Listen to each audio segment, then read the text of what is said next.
कस्तूरी तिलकं ललाटपटले वक्षस्थले कौस्तुभं नासाग्रे वरमौक्तिकं करतले वेणुकणे कंकणं सर्वांगे हरिचंदनं सुललितं कंठे च मुक्तावली गोपस्त्री परिवेष्टितो विजयते गोपाल चूड़ामणि। द क्विक में आपका स्वागत है। जैसा कि हम सभी जानते हैं कि फाल्गुन का महीना चल रहा है। वसंत ऋतु के आगमन के साथ प्रकृति में भी एक नया रूप देखा जाता है। पतझड़ के बाद वृक्ष में नई रंगीन कोपलें निकलती हैं। प्रकृति भी आनंदित होती है और प्रकृति के रंगों से सजे धजे रूप को देखकर मनुष्य क्यों ना आनंदित हो।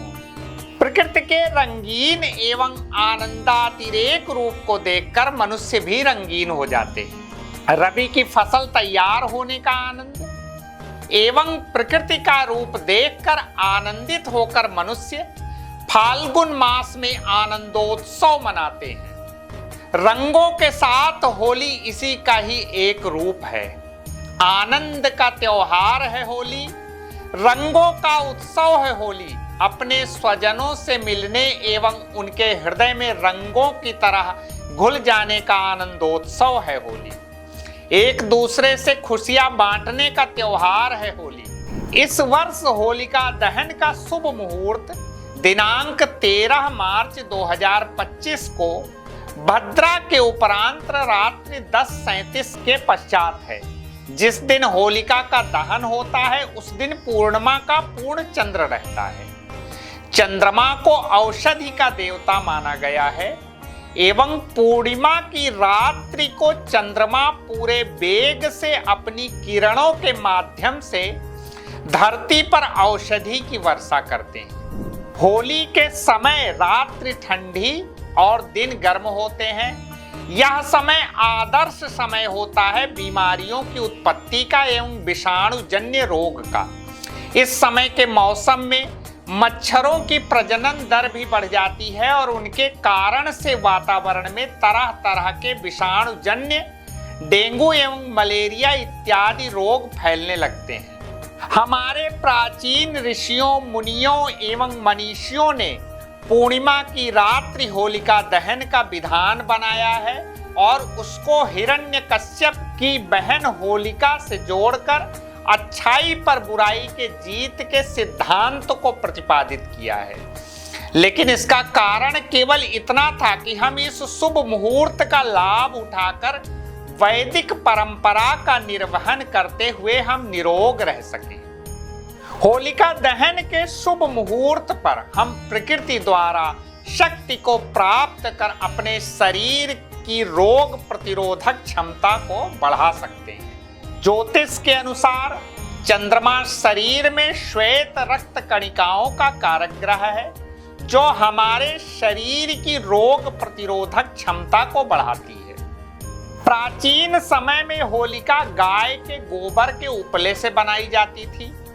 गाय के गोबर में वह गुण है जिससे जलने पर मच्छरों एवं विषाणुजन्य रोगों का नाश होता है एवं वातावरण शुद्ध होता है। आज भी आपने देखा होगा कि होलिका में गाय के गोबर के 11 उपले डालने का विधान है। उसके साथ गाय का घी, नारियल, कपूर और लौंग भी होलिका में डालना चाहिए जिससे वातावरण शुद्ध हो जाए और विषाणु जनित रोगों का नाश हो और शरीर की रोग प्रतिरोधक क्षमता में वृद्धि हो। जब विशेष मुहूर्त में चंद्र की पूर्ण रश्मि के सम्मुख होलिका दहन किया जाता है तो उस जगह पर ऐसी ऊर्जा बनती है जो हमारे शरीर की रोग प्रतिरोधक क्षमता को बढ़ाती है, रोगों का नाश करती है एवं वात, पित्त और कफ को बैलेंस करती है। होलिका दहन के दिन सायंकाल अपने शरीर में उबटन लगाना चाहिए और उसको छुड़ाकर होलिका में डालना चाहिए जिससे त्वचा में निखार आता है एवं मान्यता है कि शरीर की सभी व्याधियां होलिका में जल जाती हैं। सायंकाल होलिका का पंचोपचार पूजन करना चाहिए। पूजन में पीला चंदन, पीला पुष्प, धूप, दीपक एवं मीठा प्रसाद विष्णु भगवान का ध्यान करते हुए होलिका पर अर्पण करना चाहिए। गाय के गोबर के छोटे छोटे 11 उपले भी होलिका पर अर्पण करना चाहिए। रात्रि में होलिका दहन के पश्चात उस पर कपूर, लौंग, नारियल, गाय का घी एवं अपने खेत में पका हुआ नया अन्न होलिका को अर्पण करना चाहिए एवं भगवान का मंत्र शांताकारं भुजगशयनं पद्मनाभं सुरेशं विश्वाधारं गगन सदृशं मेघवर्णं शुभांगं लक्ष्मीकान्तं कमलनयनं योग विद्यान गम्यं वंदे विष्णुं भवभयहरणं सर्वलोकैकनाथम्। इस मंत्र को पढ़ते हुए होलिका की 7 परिक्रमा करनी चाहिए। जो लोग इस मंत्र को नहीं पढ़ सकते वह ओम विष्णवे नमः या भगवान विष्णु का ध्यान करते हुए परिक्रमा कर सकते हैं। इससे आयु आरोग्य की प्राप्ति होती है, संतति में वृद्धि होती है, धन धान्य की वृद्धि होती है एवं शरीर की रोग प्रतिरोधक क्षमता भी बढ़ती है। होलिका दहन वाले दिन बाजार से टेसू का फूल लाना चाहिए, उसको जल में भिगो देना चाहिए। सुबह उससे स्नान करने से शरीर के वात, पित्त और कफ का बैलेंस होता है और वर्ष पर्यंत व्यक्ति बीमार नहीं पड़ता। होलिका दहन के अगले दिन यानी 14 मार्च 2025 को सुबह 11:11 के बाद प्रतिपदा तिथि का प्रारंभ हो रहा है। होली प्रतिपदा तिथि में खेली जाती है, इसलिए दिन में 11:11 के उपरांत आपको रंगों की होली खेलनी चाहिए। सबसे पहले होलिका की विभूति को अपने मस्तक पर धारण करना चाहिए एवं शरीर में लगाना चाहिए। उस विभूति को धारण करने से भी शरीर में रोगों का शमन होता है। विभूति धारण करने के पश्चात ही रंगों से होली खेलने का विधान है। बाजार में आने वाले सिंथेटिक रंगों से बचें एवं प्राकृतिक अबीर गुलाल से होली खेलें। अब मैं आपको बताऊंगा कि सभी 12 राशि के जातकों को किन रंगों का प्रयोग करना चाहिए जिससे उनकी होली शुभकारी हो और उनके जीवन में शुभता का वास हो। मेष राशि के स्वामी मंगल हैं, इसलिए मंगल की प्रसन्नता के लिए इस राशि के जातकों को गुलाबी रंग के गुलाल से होली खेलनी चाहिए जिससे आयु आरोग्य की प्राप्ति होगी। वृषभ राशि के स्वामी शुक्र की प्रसन्नता के लिए इस राशि के जातकों को सफेद रंग के गुलाल का प्रयोग करना चाहिए जिससे उनके जीवन में सुख शांति की प्राप्ति होगी। मिथुन राशि के स्वामी ग्रह बुध हैं, इसलिए बुध की प्रसन्नता के लिए इस राशि के जातकों को होली में हरे रंग की अबीर का प्रयोग करना चाहिए।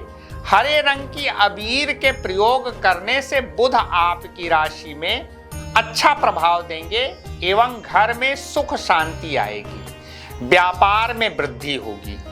कर्क राशि के स्वामी चंद्र हैं, तो चंद्र ग्रह की शुभता के लिए इस राशि के जातकों को सफेद रंग के गुलाल का प्रयोग करना चाहिए जिससे मानसिक शांति रहेगी एवं शरीर के चंद्र जनित सभी रोगों का शमन होगा।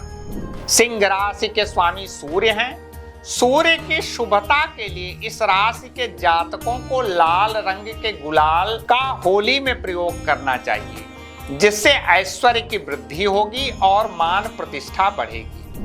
कन्या राशि के जातकों को हरे रंग की अबीर का प्रयोग करना चाहिए जिससे व्यापारिक बुद्धि प्रखर होगी और व्यापार में वृद्धि होगी। तुला राशि के स्वामी शुक्र हैं, इसलिए शुक्र की शुभता के लिए इस राशि के जातकों को सफेद रंग के गुलाल का प्रयोग करना चाहिए जिससे जीवन में सुख सुविधाओं की वृद्धि होगी। वृश्चिक राशि के स्वामी मंगल हैं, इसलिए मंगल की शुभता के लिए इस राशि के जातकों को सिंदूरी रंग के गुलाल से होली खेलनी चाहिए। इससे शत्रुओं का विनाश होगा और सभी प्रकार से सुख संपन्नता आएगी। धनु राशि के स्वामी ग्रह गुरु हैं, तो गुरु की प्रसन्नता के लिए धनु राशि के लोगों को पीले रंग के गुलाल से होली खेलनी चाहिए, जिससे धन की वृद्धि होगी और आयु आरोग्य की प्राप्ति होगी। मकर राशि के स्वामी शनि हैं। शनि की शुभता के लिए इस राशि के जातक नीले रंग के गुलाल का प्रयोग करें, जिससे शनि जनित सभी प्रकार के रोग और व्याधियों से मुक्ति मिलेगी, शनि जनित पीड़ा से शांति मिलेगी। कुंभ राशि के स्वामी शनि हैं, इसलिए कुंभ राशि के जातकों के शनि के मित्र बुध के हरे रंग की अबीर का प्रयोग करना चाहिए, जिससे व्यापार व्यवसाय में वृद्धि होगी और आयु आरोग्य की प्राप्ति होगी। मीन राशि के स्वामी ग्रह गुरु हैं, इसलिए मीन राशि के जातकों को पीले रंग के गुलाल का प्रयोग करना चाहिए, जिससे बृहस्पति ग्रह का अच्छा प्रभाव मिलेगा, धन में वृद्धि होगी और आयु आरोग्य ऐश्वर्य बृहस्पति देव की कृपा से प्राप्त होगा। अंत में यही कामना है, आप स्वस्थ रहें, मस्त रहें, आपके घर में इस होली पर शुभता का वास हो, भगवान विष्णु की कृपा बनी रहे और आयु आरोग्य की प्राप्ति हो। आपको और आपके पूरे परिवार को रंगोत्सव पर्व की बहुत बहुत मंगल कामनाएं।